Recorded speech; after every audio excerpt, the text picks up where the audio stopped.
Congress party और opposition ने बहुत समय बर्बाद कर दिया है। अब हम देश का समय और पार्लियामेंट का समय को और बर्बाद होने नहीं देंगे। तो सरकार महत्वपूर्ण बिल को पारित करना चाहते हैं। आज हम इम्पोर्टेंट बिल्स दोनों लोकसभा राज्यसभा में हम पारित करेंगे। एक आदमी का नासमझ और एक परिवार का वजह से देश इतना नुकसान नहीं झेल सकता है। पार्लियामेंट को रैंसम में नहीं रख सकता है। ऑपोजिशन के भी कई एमपीज ने आकर के बताया कि वो मजबूर है, उनका नेता जबरदस्ती हंगामा करने देते हैं।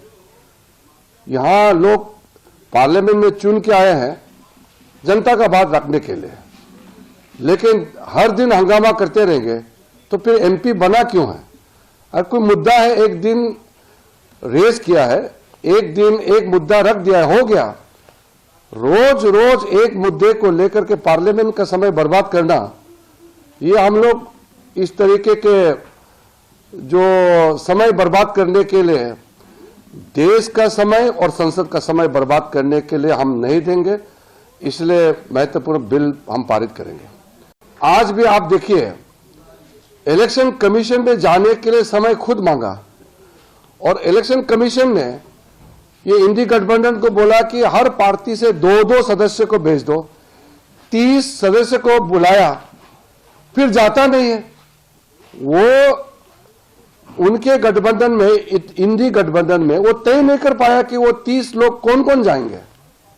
जब वो अपना नेता तय नहीं कर पाते हैं, प्रतिनिधि तय नहीं कर पाते हैं, फिर इलेक्शन कमीशन से टाइम मांगा क्यों है? अब वो खरगे जी बोल रहे हैं कि सारा ऑपोजिशन मेंबर जो वीआईपी है, तो 150 लोग क्या इलेक्शन कमीशन का चेयरमैन कमिश्नर का रूम में है, 150 लोग घुसेंगे क्या? ये कैसे बातें करते हैं? बोलते कि सबको जाना है। इलेक्शन कमीशन ने इतने अच्छे तरीके से 30 लोगों को बुलाया, प्रतिनिधि बात करेंगे। अब ये कांग्रेस वाले, ये इंडी गठबंधन को सुप्रीम कोर्ट में भरोसा नहीं है और कहते कि सुप्रीम कोर्ट टिप्पणी नहीं कर सकते इनके ऊपर में। इलेक्शन कमीशन में भरोसा नहीं है, इलेक्शन कमीशन को अटैक करते हैं, पार्लियामेंट को विश्वास नहीं करते हैं। हमारा देश के जितना जो संवैधानिक संस्थाएं हैं उनको प्रहार करते हैं। तो ये किसके इशारे में और क्यों भारत का छवि को नुकसान कराने के लिए बार बार हर दिन ये नाटक क्यों करते हैं? इसलिए देश ने हम लोगों को देश सेवा के लिए भेजा है, ना कि यह हर दिन नाटक करने के लिए। हम लोग ऑपोजिशन को हम लास्ट फिर अपील करते हैं, हम बिल पारित करेंगे, आप चर्चा में हिस्सा लीजिए। कल को मत बोलिए कि उनको चर्चा में बोलने नहीं दिया, माइक बंद कर दिया। ये फिर झूठ बात फैलाना नहीं है, क्योंकि हम बार बार रिक्वेस्ट कर रहे हैं कि इंपॉर्टेंट बिल्स में हम चाहते हैं कि सब एमपी बोले, सब पार्टिसिपेट करना चाहिए, अपना मत जाना चाहिए। अमेंडमेंट आप डाल सकते हैं, अपना व्यू रख सकते हैं, आप डाइसेंट नोट दे सकते हैं, आप हमारा सरकार का पक्ष को आप नकार सकते हैं, आपका राइट है।